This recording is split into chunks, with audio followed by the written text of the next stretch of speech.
السلام علیکم ویورز، ہمارے چینل پر خوش آمدید۔ میرا نام آفرین ہے، میرا تعلق لاہور شہر سے ہے۔ ہم 5 بہنیں تھیں، ہمارا کوئی بھائی نہیں تھا۔ میرے ابا ایک دفتر میں سرکاری ملازم تھے۔ ابا نے ہر ممکن کوشش کی تھی کہ ہم بہنوں کو اچھی زندگی دے سکیں۔ ہماری پڑھائی سے لے کر ہر چیز میں کبھی بھی انہوں نے کسی قسم کی کوئی کمی آنے نہیں دی تھی۔ لیکن مجھے ہمیشہ سے ہی امیر ہونے کا شوق تھا۔ میں چاہتی تھی کہ میرے پاس دنیا کی ہر آسائش موجود ہو اور دولت ہو، مگر میری اماں مجھے ہمیشہ یہی سمجھایا کرتی تھیں کہ انسان کو خوشی محبت کرنے والے اپنے رشتوں سے ملتی ہے، نہ کہ دولت سے۔ وہ مجھے یہی کہا کرتی تھیں کہ مجھے شکر ادا کرنا چاہیے کہ میرے ابا ہم بہنوں سے اتنی محبت کرتے تھے، جبکہ بہت سارے گھرانوں میں ایسا ہوتا ہے کہ بیٹا نہ ہونے کی وجہ سے بیٹیوں کو بوجھ سمجھا جاتا ہے اور باپ ان کے ساتھ اچھا رویہ نہیں رکھتے۔ ہمیں تو شکر کرنا چاہیے تھا کہ ہمارے ابا ہم سے اتنی محبت کرتے تھے اور ہماری ہر خواہش کا احترام کرتے تھے۔ وہ یہی کہا کرتی تھیں کہ ہماری اصل دولت اور خوشی ہمارے رشتوں میں چھپی ہوتی ہے۔ جو ہم سے محبت کرتے ہیں وہی ہمارے لیے سب کچھ ہوتے ہیں۔ اماں کی باتیں ایک طرح سے ٹھیک تھیں، لیکن میں یہی کہا کرتی تھی کہ اگر محبت کرنے والے لوگوں کا ساتھ دولت بھی انسان کے ہاتھ میں آ جائے تو زندگی اور اچھی ہو جاتی ہے۔ کیونکہ میں یونیورسٹی جایا کرتی تھی اور وہاں پر میری دوست تھی، اچھے اور امیر گھرانے سے تعلق رکھتی تھی۔ ایسے میں ان کو دیکھا کرتی تھی، میرے اندر بھی نئے نئے شوق پیدا ہونے لگے تھے۔ ان کی نئی نئی اور اچھی مہنگی چیزیں دیکھ کر میرا بھی دل کرتا تھا کہ میں ویسی مہنگی چیزیں خریدوں، مگر وہ مہنگی چیزیں خریدنا میرے لیے ممکن نہیں تھا۔ مجھے میرے بابا جتنے مہینے کے خرچ کے لیے پیسے دیتے تھے، ان میں سے تو اس طرح اچھی مہنگی ایک بھی چیز نہیں خریدی جا سکتی تھی۔ اس لیے خاموش ہو جاتی اور اپنے دل پر پتھر رکھ لیتی، یہ سوچ کر کہ ایک دن ایسا آئے گا جب میں ہر مہنگی سے مہنگی چیز خرید سکوں گی اور میرے پاس بہت ساری دولت ہوگی۔ یونیورسٹی میں ہی میری ملاقات حسن سے ہوئی تھی۔ حسن اور میں بہت اچھے دوست تھے۔ حسن کا کہنا ہوتا تھا کہ وہ مجھ سے محبت کرتا ہے، جبکہ مجھے محبت اور ایسی چیزوں پر بالکل بھی بھروسہ نہیں تھا۔ میں ہمیشہ سے ہی ایسی لڑکی تھی جو چیزوں کو اہمیت دیتی تھی۔ میرے لیے محبت کا ہونا نہ ہونا ایک برابر تھا، کیونکہ مجھے ہمیشہ محبت کرنے والے لوگ ملے تھے۔ اسی لیے میں نے کبھی نہ تو کسی کی باتیں سنی تھی اور نہ ہی مجھے محبت کے بغیر رہنے کی عادت تھی۔ ایسے میں جو چیز بچپن سے انسان کے پاس موجود ہو تو پھر ایسے میں وہ اس چیز کی قدر نہیں کرتا، نہ ہی اسے اس چیز کی اہمیت کا اندازہ ہوتا ہے۔ میں حسن کو یہی کہا کرتی تھی کہ وہ میرا اچھا دوست ہے، جبکہ محبت مجھے اس سے بالکل بھی نہیں تھی۔ ایسا مجھے لگتا تھا۔ وقت گزرنے کے ساتھ ہماری دوستی اور بھی گہری ہو گئی تھی، اور پھر اس کا کہنا تھا کہ وہ مجھ سے شادی کرنا چاہتا ہے۔ میری اماں نے میرے لیے بہت رشتے تلاش کیے تھے، لیکن کوئی بھی رشتہ ایسا نہیں تھا جو مجھے اچھا لگتا یا پھر جس پر میرا دل مطمئن ہوتا۔ آخر میں نے یہی فیصلہ کیا کہ مجھے حسن سے ہی شادی کر لینی چاہیے، اور کچھ نہیں تو وہ میرا اچھا دوست تو تھا۔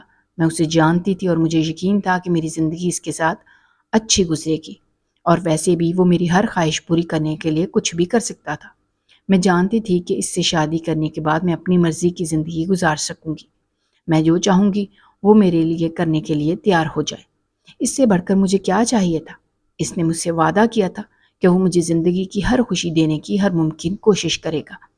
اسی وعدے کے بھروسہ کرتے ہوئے میں نے شادی کے لیے ہاں کر دی تھی۔ اس کے گھر والے باقاعدہ طور پر ہمارے گھر رشتہ لے کر آئے تھے اور تھوڑے ہی دنوں میں شادی کی تاریخ بھی طے ہو گئی تھی۔ میں اس شادی سے خوش تھی، یہ سوچ کر کہ آگے کی ساری زندگی مجھے اپنی مرضی کے مطابق ہی زندگی گزارنی ہے۔ میں جیسے کہوں گی حسن ویسے ہی کرے گا۔ وہ میری کسی بات سے کبھی انکار کر ہی نہیں سکتا تھا۔ وہ مجھ سے بہت محبت کرتا تھا، اسی لیے میں نے اسے شادی کر لی تھی، اور پھر شادی کر کے رخصت ہو کر میں اپنے سسرال آ گئی تھی۔ حسن کو ایک دوسرے شہر میں بہت اچھی نوکری ملی تھی، اس کی تنخواہ بھی اچھی تھی۔ اس کا ارادہ تھا کہ شادی کر کے وہ مجھے بھی اپنے ساتھ دوسرے شہر لے جائے گا۔ یہ بات سن کر ہی میں خوش ہو گئی تھی، کیونکہ مجھے تو نئی نئی جگہوں پر جانے کا بے حد شوق تھا۔ گھومنا پھرنا اور اپنی مرضی کی زندگی گزارنا، یہی تو بچپن سے میری عادت تھی اور یہی میرا شوق تھا۔ گھر میں بھی میں ایسے ہی کیا کرتی تھی۔ یونیورسٹی میں، کالج میں، اسکول میں، ہر جگہ پر کہیں بھی کوئی اسکول کا ٹرپ ہوتا تو میں ساتھ جایا کرتی تھی، اور ابا نے کبھی بھی مجھے کہیں جانے سے روکا نہیں تھا، جبکہ اماں اس بات کے سخت خلاف ہوتی تھی۔ وہ ابا سے یہی کہا کرتی تھی کہ مجھے اتنی آزادی نہ دیں، مجھے میری حد میں رکھیں۔ لیکن ابا کا کہنا ہوتا تھا کہ اگر ان کی بیٹی کو ان چھوٹی چھوٹی چیزوں سے خوشیاں ملتی ہیں تو وہ کبھی بھی اپنی بیٹی کی خوشی میں رکاوٹ نہیں بنے گی۔ ابا کی یہی بات مجھے سب سے زیادہ پسند تھی، اور اب تو میری شادی کر کے اپنے سسرال آ گئی تھی۔ میرے ابا نے بہت اچھے طریقے سے مجھے رخصت کیا تھا۔ سسرال میں میری ساس سسر اور میری ایک نند کے علاوہ اور کوئی بھی نہیں تھا، جبکہ حسن کے دوسرے شہر میں نوکری تھی، اسے تو وہاں جانا ہی تھا۔ اس نے اپنے گھر والوں سے بات کی تھی اور یہ کہا تھا کہ مجھے بھی اپنے ساتھ لے جائے گا۔ پہلے تو ان لوگوں نے یہ کہا تھا کہ میں کچھ عرصے تک ان کے ساتھ رہوں، پھر وہ چاہے تو مجھے اپنے ساتھ لے جائے، لیکن میں یہاں پر رہ کر کیا کرتی؟ جب میرا شوہر وہاں جا رہا تھا تو مجھے بھی اس کے ساتھ جانا چاہیے تھا۔ اسی لیے میں نے حسن سے یہی کہا تھا کہ اگر وہ مجھے اپنے ساتھ لے جانے کے لیے تیار ہے تو ٹھیک ہے، لیکن اگر وہ مجھے اپنے ساتھ لے کر نہیں جائے گا تو میں اپنے ابا کے گھر چلی جاؤں گی۔ میری بات سن کر وہ چپ ہو گئے تھے۔ حسن نے یہی کہا تھا کہ مجھے فکر کرنے کی ضرورت نہیں ہے، وہ مجھے اپنے ساتھ لے کر ہی جائے گا۔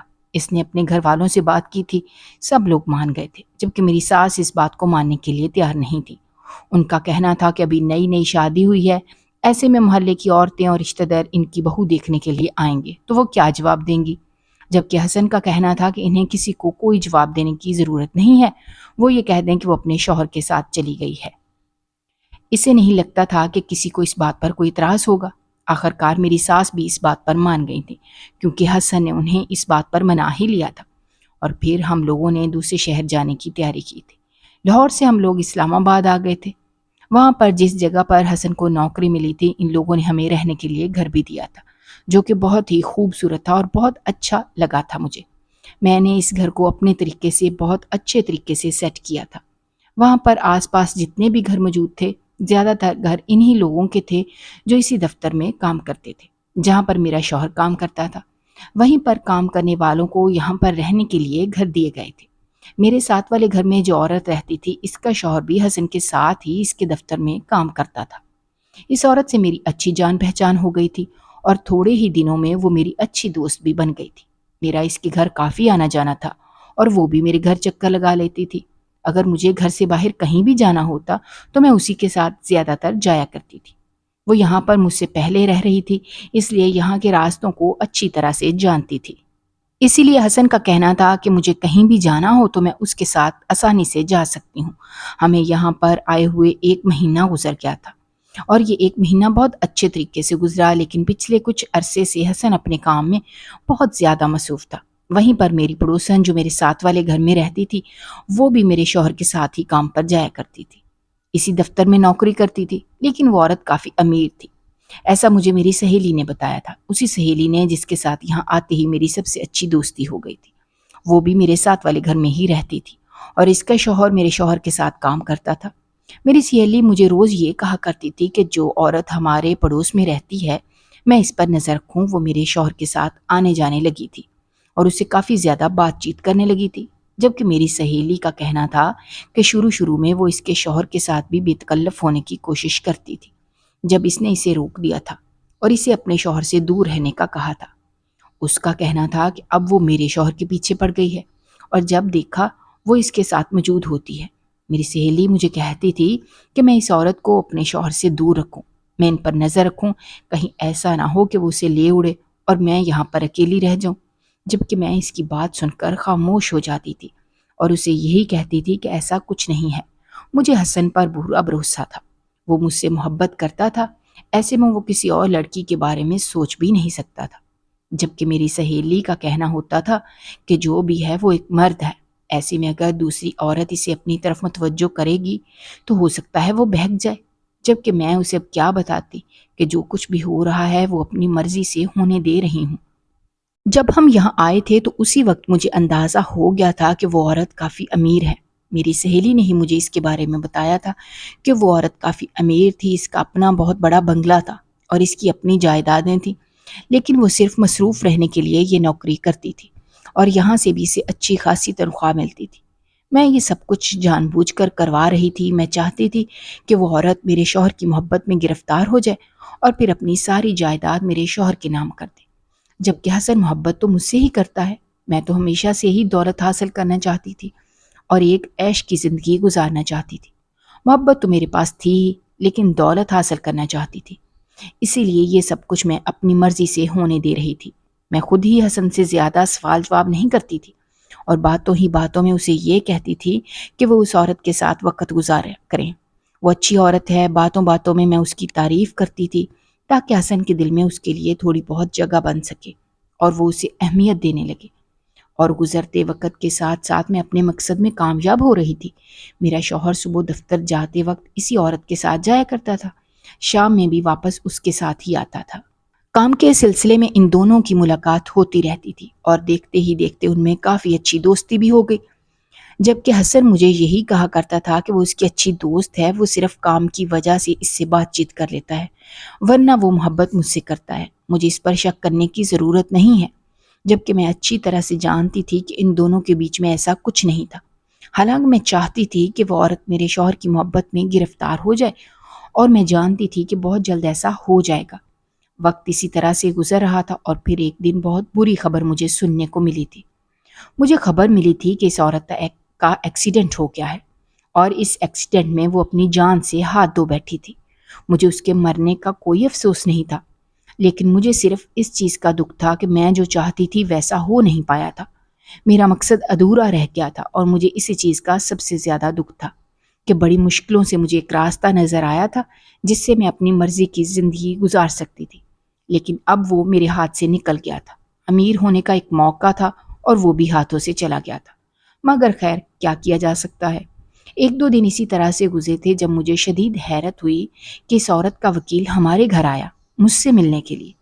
اس کا کہنا تھا کہ وہ عورت مرنے سے پہلے اپنی ساری جائیداد میرے نام کر چکی ہے۔ میں کافی حیران ہوئی تھی کہ آخر اس نے ایسا کیوں کیا، مجھے کچھ سمجھ نہیں آ رہی تھی۔ میں خوش بھی ہو رہی تھی لیکن حیران بھی ہو رہی تھی۔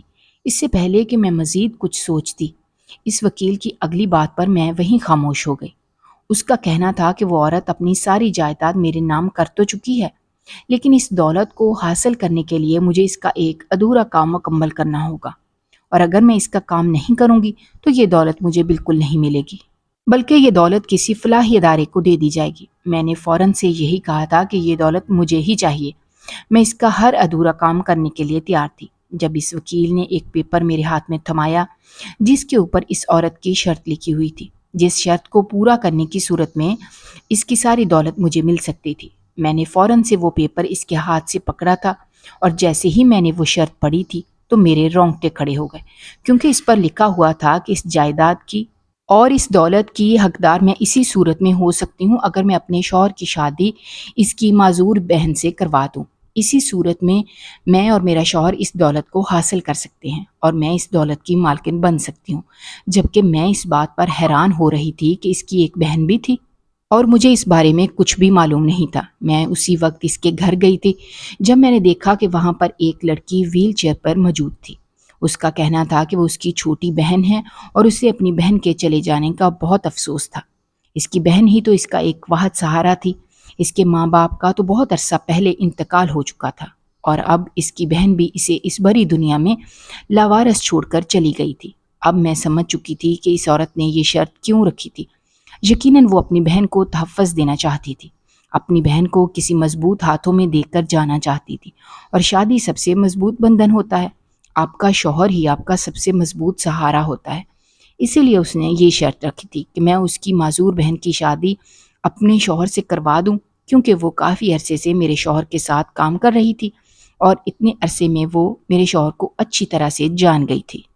وہ جان گئی تھی کہ وہ ایک اچھا انسان ہے، یقیناً وہ اس کی بہن کی حفاظت کرے گا۔ میں اپنے گھر واپس آ گئی تھی، جبکہ میں اس سوچ میں پڑ گئی تھی کہ مجھے کیا کرنا چاہیے۔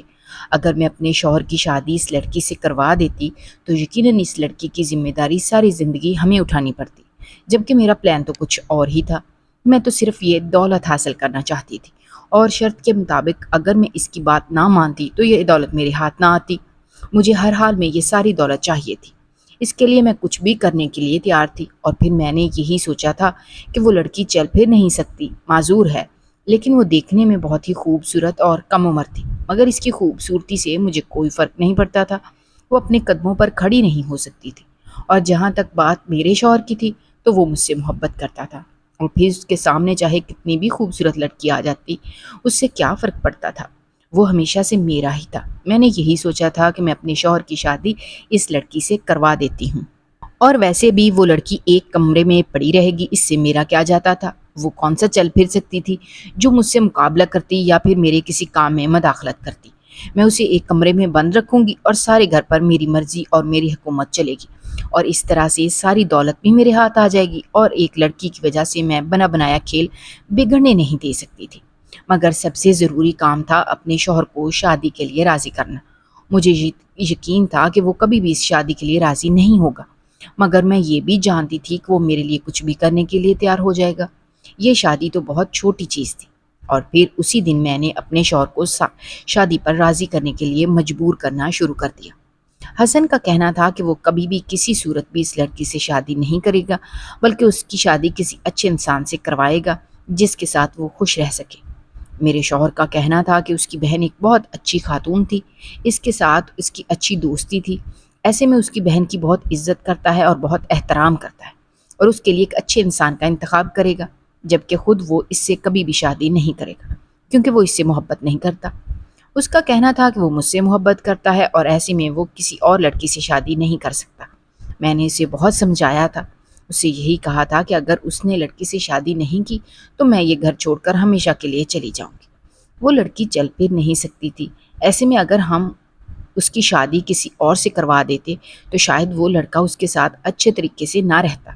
ایسے میں نے اسے یہی سمجھایا تھا کہ حسن پر مجھے پورا بھروسہ ہے، وہ اپنی ذمہ داری اچھے سے نبھائے گا، اور جبکہ مجھے اس شادی پر کوئی اعتراض نہیں تھا تو وہ کیوں اس شادی کو کرنے سے انکار کر رہا تھا، جبکہ حقیقت بات میں نے اسے بتائی تھی کہ میں کیوں اس کی شادی کروانا چاہتی ہوں۔ اگر میں اسے یہ بتا دیتی کہ میں دولت کے لیے سب کر رہی ہوں تو یقیناً وہ میری بات کبھی نہ مانتا۔ میں نے اسے مجبور کر دیا تھا، اور آخر کار میرے مجبور کرنے پر اس نے ہار مان لی تھی اور شادی کرنے کے لیے راضی ہو گیا تھا۔ خاموشی سے چند گواہوں کی موجودگی میں اس لڑکی سے میں نے اپنے شوہر کا نکاح کروا دیا، اور ہم لوگ اسی کے گھر میں جا کر رہنے لگے تھے، جبکہ وکیل کے مطابق اب ساری جائیداد میرے نام پر تھی اور میں جیسے چاہے اس جائیداد کو استعمال کر سکتی تھی۔ شادی کے بعد میں نے اپنے شوہر کو پوری بات بتائی تھی، جسے سن کر وہ حیران ہو گیا تھا۔ اس کا کہنا تھا کہ میں نے صرف دولت کی خاطر یہ سب کچھ کیا تھا۔ اسے یقین نہیں ہو رہا تھا کہ کوئی لڑکی پیسوں کی خاطر اپنے شوہر کی محبت اس طرح سے بانٹ سکتی ہے۔ اس کا کہنا تھا کہ ایک دن مجھے اپنے کیے پر افسوس ہوگا، مگر اس وقت بہت دیر ہو جائے گی۔ مگر اس وقت دولت کی پٹی میری آنکھوں پر بندھی ہوئی تھی، مجھے کچھ دکھائی نہیں دیتا تھا۔ میرا جہاں دل کرتا تھا میں جاتی تھی اور اس دولت پر عیش کر رہی تھی، جبکہ میرا شوہر اپنے دفتر سے جلدی واپس آ جاتا تھا اور واپس آ کر وہ اپنا وقت اسی لڑکی کے ساتھ گزارتا تھا۔ مجھے اس چیز سے زیادہ فرق نہیں پڑتا تھا، کیونکہ میرے دل میں یہ بات موجود تھی کہ محبت تو وہ مجھ سے کرتا ہے۔ ایسے میں اگر اس معذور لڑکی کو تھوڑا سا وقت دے دیتا تھا تو اس میں کوئی برائی نہیں تھی، اور میرے پاس کہاں وقت ہوتا تھا کہ میں اپنے شوہر کے ساتھ بیٹھ کر وقت گزارتی۔ میں تو دولت کے نشے میں اس قدر چور تھی کہ مجھے کسی چیز کا ہوش ہی نہیں تھا، جبکہ میرا شوہر، اس نے بھی مجھے میرے ہاتھ پر چھوڑ دیا تھا۔ وہ اپنا سارا وقت اسی لڑکی کے ساتھ گزارتا تھا، خود اس کا خیال رکھتا تھا اور اس کے چھوٹی سے چھوٹی چیز اور ضرورت کا خیال رکھتا تھا۔ وقت اسی طرح سے گزر رہا تھا، اور ان سارے قصے کو 6 مہینے گزر گئے تھے کہ مجھے اس چیز کا احساس ہوا تھا کہ میں نے حسن کو خود سے بہت دور کر دیا تھا۔ اب تو حسن مجھ سے بات بھی نہیں کرتا تھا اور نہ ہی کمرے میں آتا تھا۔ دفتر سے واپس آ کر وہ سارا وقت اسی لڑکی کے ساتھ ہی گزارتا تھا اور رات کو بھی اسی کے پاس موجود ہوتا تھا۔ میں جو اسے معذور سمجھ کر معمولی سمجھ رہی تھی، لیکن اب مجھے اس چیز سے ڈر لگنے لگا تھا کہ کہیں ایسا نہ ہو کہ حسن مکمل طور پر اس کا ہو کر رہ جائے۔ اب جب دولت کا بخار میرے سر سے اترا تھا تو مجھے حقیقت دکھائی دینے لگی تھی کہ میں اکیلی رہ گئی تھی۔ میں نے خود ہی اپنے شوہر کو کسی اور کے حوالے کر دیا تھا۔ جب میں نے حسن سے اس بات کا ذکر کیا تو اس کا کہنا تھا کہ اب میں اس سے کس قسم کی کوئی شکایت نہیں کر سکتی۔ میں نے خود ہی اسے اپنے سے دور کیا ہے اور خود ہی میں نے اسے اس لڑکی کے حوالے کیا ہے، اور اب اگر وہ اس لڑکی کا ہو گیا ہے تو ایسے میں مجھے افسوس کرنے کی کیا ضرورت ہے۔ اس کا کہنا تھا کہ مجھے جو کچھ چاہیے تھا وہ مجھے مل گیا ہے، تو کیا اب بھی میں خوش نہیں ہوں؟ اس کا کہنا تھا کہ میری خوشی کے لیے اس نے یہ شادی کی تھی۔ اس دن مجھے احساس ہوا تھا کہ شاید میں نے بہت بڑی غلطی کر دی تھی۔ حسن کا کہنا تھا کہ وہ مجھ سے بہت محبت کرتا تھا، لیکن میں نے کبھی بھی اس کی محبت کو اہمیت دی ہی نہیں تھی۔ میرے نزدیک تو ان ساری آسائشوں کی اہمیت تھی، اور آج میرے پاس ساری آسائشیں تھیں جبکہ میں اپنی محبت کو کھو چکی تھی۔ اس کا کہنا تھا کہ وہ مجھ سے پہلے جتنی محبت نہیں کرتا تھا، اس کی محبت کی حقدار وہی لڑکی ہے جو اس سے اتنی ہی محبت کرتی ہے جتنی وہ اس سے کرتا ہے، اور وہ لڑکی جسے میں معذور سمجھ کر یہ سمجھ رہی تھی کہ وہ کبھی بھی میرے مقابلے میں نہیں آ سکتی، وہ لڑکی مجھ سے جیت گئی تھی۔ اس نے میرے شوہر کی محبت مجھ سے چھین لی تھی۔ حسن جو مجھ سے محبت کرتا تھا وہ کیسے اس لڑکی کو میری جگہ دے سکتا تھا؟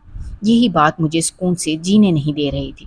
اور پھر میں نے فیصلہ کیا تھا کہ مجھے کیا کرنا ہے۔ میں اس لڑکی کو جان سے مار دینا چاہتی تھی تاکہ اسے اپنے راستے سے ہٹا سکوں۔ ایک دن اسی طرح میں نے اس لڑکی کو سیڑھیوں سے نیچے دھکا دینے کا سوچا، اور یہی سوچا تھا کہ اگر کوئی پوچھے گا تو یہ کہہ دوں گی کہ شاید اس نے نیچے جانے کی کوشش کی ہوگی اور اسی کوشش میں وہ نیچے گر گئی ہوگی۔ ویسے بھی وہ لڑکی چل نہیں سکتی تھی، تو ایسے میں سب یہی سمجھیں گے کہ وہ خود ہی نیچے گری ہوگی۔ میں نے اس لڑکی کو اس کے کمرے سے لیا تھا، اس کا ہاتھ پکڑا تھا، اور جیسے ہی میں نے اسے نیچے دھکا دیا تو سامنے ہی میرا شوہر موجود تھا، جس نے اس لڑکی کو گرنے سے پہلے ہی پکڑ لیا تھا اور اب غصے سے مجھے دیکھ رہا تھا۔ اس کا کہنا تھا کہ اسے پہلے ہی میرے اوپر شک تھا کہ میں ایسا ہی کچھ کروں گی، اس لیے وہ جلدی گھر پہنچا ہے۔ اس کا کہنا تھا کہ اب میرے ساتھ مزید نہیں رہ سکتا۔ اس کا کہنا تھا کہ میں اپنی خود غرضی میں اس قدر گر جاؤں گی کہ کسی انسان کی جان لینے سے بھی پیچھے نہیں ہٹوں گی۔ وہ کبھی بھی ایسی لڑکی کے ساتھ زندگی نہیں گزار سکتا جس نے کبھی اس کی محبت کی اور اس کی قدر نہیں کی تھی۔ اس کا کہنا تھا کہ مجھے دولت چاہیے تھی، وہ مجھے مل گئی ہے، جبکہ وہ اپنی بیوی کو لے کر یہ گھر چھوڑ کر ہمیشہ کے لیے جا رہا ہے۔ میں نے اسے روکنے کی بہت کوشش کی تھی، اس سے یہی کہا تھا کہ اب اسے شکایت کا موقع نہیں ملے گا، وہ اس لڑکی کو چھوڑ دے، میں اس کی ہر بات مانوں گی۔ جبکہ اس کا کہنا تھا کہ بہت دیر ہو چکی ہے، وہ اس لڑکی کو کبھی نہیں چھوڑ سکتا جس نے اس کی محبت کو محبت سے قبول کیا تھا، اور وہ اپنی آگے کی زندگی اسی کے ساتھ گزارے گا۔ وہ اسے اپنے ساتھ لے کر چلا گیا تھا، جبکہ میں اس گھر میں اکیلی رہ گئی تھی۔ میرے پاس آج دنیا کی ہر آسائش موجود تھی، لیکن میں نے محبت کرنے والا انسان کھو دیا تھا۔ دونوں نے اپنی نئی زندگی کی شروعات کی تھی۔ وہ لڑکی آہستہ آہستہ مکمل طور پر ٹھیک ہو گئی تھی اور وہ دونوں اپنی زندگی میں بہت خوش تھے، جبکہ میرے پاس سب کچھ تھا، لیکن اس کے باوجود بھی میں خوش نہیں تھی۔ اور اس دن مجھے اپنی ماں کی وہ بات یاد آئی تھی کہ انسان کو خوشی دولت سے نہیں بلکہ اپنے ارد گرد محبت کرنے والے لوگوں سے اور محبت کرنے والے رشتوں سے ملتی ہے، جبکہ میں ان کی بات کو ہمیشہ ہی نظر انداز کرتی تھی۔ آج مجھے اپنی غلطیاں یاد آ رہی تھیں کہ میں نے اپنے ہی ہاتھوں سے اپنا ہنستا بستا گھر اجاڑ دیا تھا، اپنے ہی ہاتھوں سے محبت کرنے والے شوہر کو کسی اور کے حوالے کر دیا تھا، اور اس کے بعد اس نے کبھی بھی پلٹ کر میری طرف نہیں دیکھا تھا۔ اس کے جانے کے بعد مجھے اندازہ ہوا تھا کہ میں حسن سے کتنی محبت کرتی ہوں۔ میں اس کے بغیر نہیں رہ سکتی تھی، اور وہ اب میرے ساتھ نہیں رہ سکتا تھا۔ اسی دکھ کے ساتھ میں ایک ایسی زندگی گزار رہی تھی جو آہستہ آہستہ میرے لیے بوجھ بنتی جا رہی تھی۔ اگر آپ کو ہماری کہانیاں پسند آ رہی ہیں تو ہمارے چینل کو سبسکرائب کیجیے، ویڈیوز پر کمنٹ کیجیے اور شیئر کیجیے۔ شکریہ۔